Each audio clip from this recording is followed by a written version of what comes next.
ले गइल छौरी कोचिंग वाली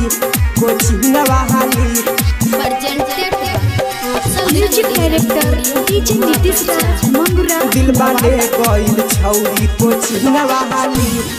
ओकरे पीछे हम बानी पगलाइल कोचिंग में आके उ देबे स्माइल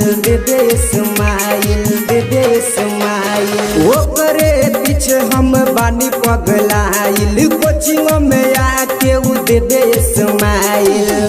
हमके पगलावे ओकर कान के बाली हो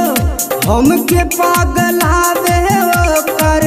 कान के बाली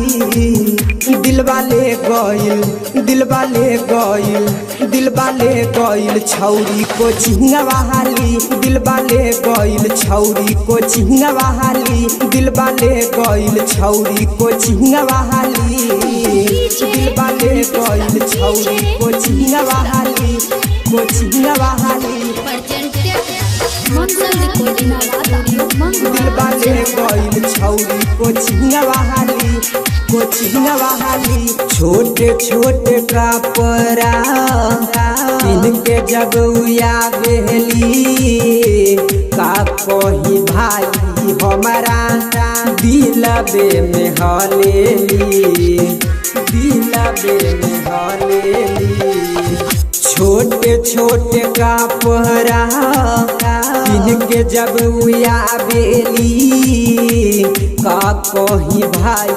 हमारा दिलबे में हलेली लगावे होठ लाली लाजा बाप बाली हो लगावे होठ लाली लाजा बाप बाली दिलवा ले गइल छौरी कोचिंग वाली दिलवा ले गइल छौरी कोचिंग वाली दिलवा ले गइल छौरी कोचिंग वाली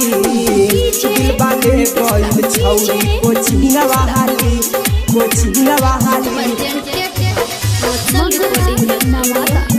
दिलवा ले गइल छौरी कोचिंग वाली रोहो सोनू के दिल धड़कावेली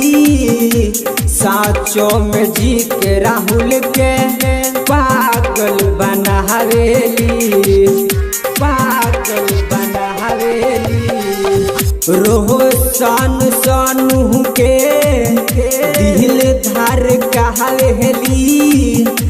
साचो में जी के राहुल के पागल बनावेली देखी मुस्काली और माँ रेली लाइन हो देखी मुस्काली और माँ रेली लाइन दिलवा ले गइल छौरी कोचिंग वाली दिलवा ले गइल छौरी कोचिंग वाली दिलवा ले गइल छौरी कोचिंग वाली।